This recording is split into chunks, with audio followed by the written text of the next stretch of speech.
इस्लामपुर नगर पालिका में अन्नपूर्णा योजना का पैसा न मिलने पर महिलाओं ने किया प्रदर्शन।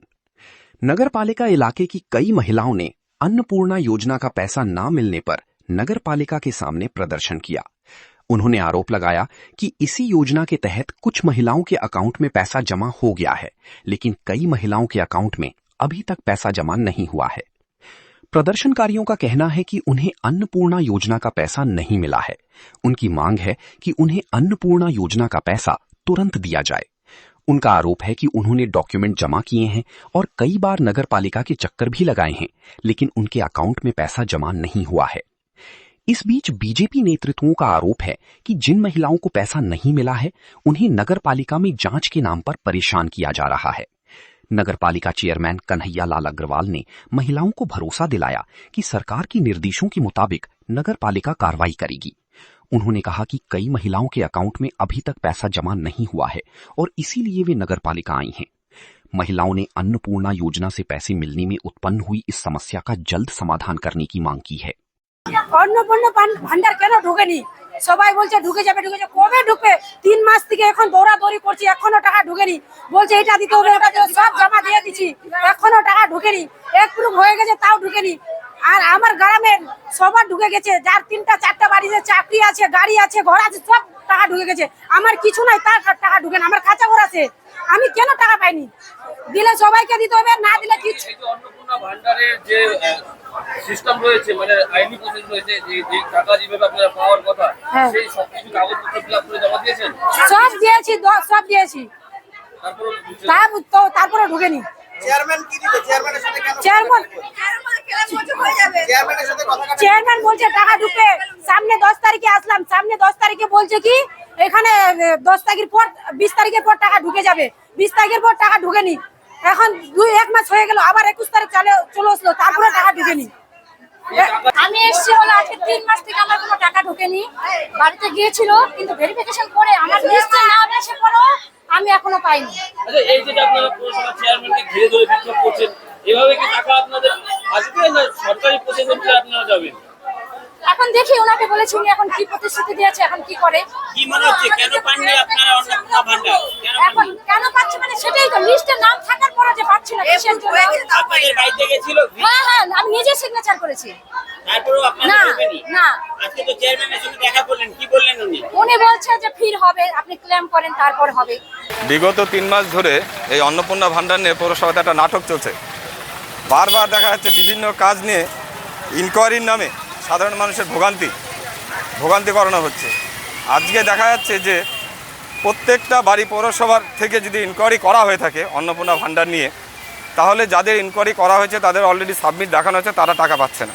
উপরন্ত দেখা যাচ্ছে কারণটা হচ্ছে ঘরে 3টে কিংবা 4টা কিংবা ইনকাম ট্যাক্সের জন্য তাদের অ্যাকাউন্টে টাকা ঢোকেনি। কিন্তু বাস্তবে দেখা যাচ্ছে যাদের 3টা 4টা ঘর দেখানো হচ্ছে, তারা কিন্তু যে 12 পাতা ডিক্লারেশন দিয়েছিল সেখানে কিন্তু তারা ওই 3টা রুম দেখায়নি। আমার পাশে যারা রয়েছে এমনও লোক আছে যাদের ঘরই নেই, কাঁচা ঘর, তা তাদেরকে 3টা রুমের ইনকোয়ারি এবং তাদেরকে ডাটা এন্ট্রি করলো, কারণ এই ডাটা এন্ট্রির কাজটা সম্পূর্ণটা পৌরসভা থেকে করা হয়েছে। তা আমার মূল প্রশ্ন হলো যে ইনকোয়ারি যদি পৌরসভা লোকেরা করে থাকে, সমস্ত কিছু ইনকোয়ারি করে যদি সাবমিট করে থাকে, তাদের তার টাকা পাওয়ার কথা, তার সত্ত্বেও কেন তারা টাকা পাচ্ছে না? এবং এই যে মিডিলে কারা, যাদের ঘর নেই তাদের 3টা ঘর কারা দেখালো, এই বিভিন্ন বিষয় নিয়ে আমরা এখানে পৌরসভায় আলোচনা করতে এসেছিলাম। এবং এখান থেকে ডিএমডিসি যিনি রয়েছেন সরকারি আধিকারিক, তিনি আমাদের বললেন যে প্রত্যেকের নাম এবং আইডি নাম্বারটা এবং আধার কার্ড নাম্বার তারা লিখে রাখবে এবং তারা এই বিষয়টা গুরুত্ব সহকারে দেখবে এবং আগামী দিনে এই ভুলটা যেন না হয় তারা উপর লেভেলে কথা বলবে। এই একই সঙ্গে আমরা এই বিষয় নিয়ে ইস্যু করবো। দেখা গেল সাধারণ মহিলারা পৌরসভার যে চেয়ারম্যানরা আছে তার সামনে বিক্ষোভ প্রদর্শন করছেন, এই বিষয়ে কি বলবেন? দেখুন, এটা তো খুব স্বাভাবিক। যাদের পাওয়ার যোগ্য, যারা পাওয়া দরকার তারা পায়নি, আর যাদের পাওয়ার দরকার নেই তারা পেয়ে বসে আছে। একমাত্র এই পৌরসভার গাফিলতির জন্য, এই পৌরসভার সরকারি স্টাফদের গাফিলতির জন্য। তারা ফোনে ইনকোয়ারি করবে, তারা তৃণমূলের কাউন্সিলরদের কথা ইনকোয়ারি করবে। প্রাক্তন কাউন্সিলর বাড়ি গিয়ে নামের লিস্ট পাঠিয়েছে। আপনারা দেখবেন প্রথম যখন ইসলামপুরে এই বিধানসভায় अन्नपूर्णा যোজনা যারা টাকা পেয়েছিলেন প্রত্যেকটা তৃণমূলের পরিবার, এবং রাতারাতি একদিনের মধ্যে প্রত্যেকটা তৃণমূলের পরিবার কী করে পেল? সেখানে তো আমরাও তো প্রত্যেকটা জায়গায় তো ইনকোয়ারি করা হয়েছিল 1 2 3 দিনের জন্য। কিন্তু প্রথমবার যখন টাকা পেলো, দেখা গেলো প্রত্যেকটা ওয়ার্ডে তৃণমূলের কাউন্সিলর যাদের যাদের নাম বলেছিল, যাদের আধার কার্ড পাঠিয়েছিল, সেই সমস্ত আধার কার্ড শুধু ভেরিফাই হয়েছে এবং তারাই শুধু টাকা পেয়েছে। একইভাবে পরপর 3 মাস হয়ে গেল, দেখা যাচ্ছে তৃণমূলের কাউন্সিলররা যেই সমস্ত পরিবারকে দেখাচ্ছে তারাই টাকা পাচ্ছে, অথচ যাদের পাওয়া দরকার, যারা নিরপেক্ষ কোনো রাজনীতি করে না, তাদেরকে কিন্তু দিচ্ছে না।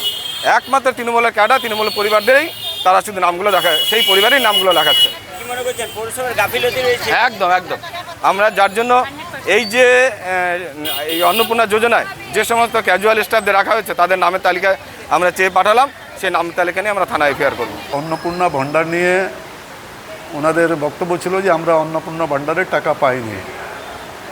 অনেকের কাছে অ্যাপ্রুভড আছে, তার মধ্যে যেটা দেখাচ্ছে যে they have got more than 3 room, তাদের 3টা রুমের বেশি আছে। কিন্তু অনেকের বক্তব্য যে না, আমাদের তো একটা রুম আছে, আমাদের তো 3টা রুম নেই, 1-2টা রুম আছে মাত্র আমাদের। তাহলে আমাদের এই 3টা রুমের তথ্যটা কোথায় পেল? তো এই ব্যাপারটা এখন গভর্নমেন্ট থেকে একটা ক্লেমসের একটা অপশন দিয়েছে, সেই ক্লেমসে ওরা ক্লেমসটা জানাবে, তারপরে সরকার যেভাবে সিদ্ধান্ত নেবে সেভাবে আমরা জানিয়ে দেবো অবজেকশনের পরে। যেটা এক্সিকিউটিভ অফিসার সাহেব উপস্থিত ছিলেন এখানে, ওনার যেটা বক্তব্য ছিল যে অবজেকশন ক্লেমসের ব্যাপারটা ওনারা ক্লেমটা করুক, তারপর ডিস্ট্রিক্টে যাবে, ডিস্ট্রিক্ট আবার আমাদেরকে ভেরিফিকেশন বলবে, তখন আমরা আবার ভেরিফিকেশন করে যাদের 3টা রুম কম আছে তারা নিশ্চয়ই তারা পাবে। কেননা যে ওদের অবজেকশনে দেখানোই হয়েছে, কারণটা দেখানো হয়েছে reason of cancellation, they have got more than 3 rooms. Actually তাদের 3টার বেশি 3টা রুম নেই, তো সেগুলো নিশ্চয়ই গভর্নমেন্ট এন্টারটেন করবে। দেখা গেল বিজেপি নেতৃত্ব তারাও এসেছিল আপনার সঙ্গে দেখা করতে। হ্যাঁ, বিজেপির নেতৃত্ব, ওনাদেরকেও আমি বললাম যে আপনারা তো জানেন এই ইস্যুটা গোটা ওয়েস্ট বেঙ্গলে হচ্ছে, খালি ইসলামপুর পৌরসভায় না। তো যাদের যাদের অ্যাপ্রুভড হয়ে গেছে, আমাদের কাছে যখন ইনকোয়ারি ব্যাপারটা ছিল, আমরা অ্যাপ্রুভালের ব্যাপারটা অ্যাপ্রুভড হয়ে গেছে। আমার কাছে 12,500 কত ছিল, তার মধ্যে 11,900-এর মধ্যে আমরা অ্যাপ্রুভড হয়ে গেছে। এখন ওরা অনলাইনে যদি নিজেই বলে দিয়ে থাকে যে আমার 3টা রুমের বেশি যেখানে আছে ওখানে যদি টিকমার্ক মেরে দিয়ে থাকে, তাহলে তো আর আমার এই অ্যাপ্রুভালটা তো আমার ম্যাটার করলো না, আমার ইনকোয়ারিটা তো ম্যাটার করলো না, যেহেতু সেলফ ডিক্লারেশন ছিল। কিন্তু এখানে অনেকেই আছেন তারা বলছেন যে না, আমি ইয়েস করিনি, ওখানে আমি নো করেছি, তারপরেও আমারটা ক্যান্সেল হয়েছে। আমি সেটা বলবো, সেটা আপনারা ক্লেম করেন। তৃণমূল পরিচালিত পৌরসভা, সেই কারণে নাকি এগুলো ইচ্ছাকৃতভাবে করা হচ্ছে, এমনটাই না, এটা গোটা রাজ্যেই হচ্ছে। আমি আজকে উত্তরবঙ্গে, কালকে অনারেবল মিনিস্টার যিনি আছেন ওনার বাড়ির সামনে এটা হয়েছে, সব জায়গায় অল ওভার ওয়েস্ট বেঙ্গল হচ্ছে এটা। এই ফেনোমেনাটা বিডিও অফিস, এখানে পৌরসভা, সব জায়গায় হচ্ছে।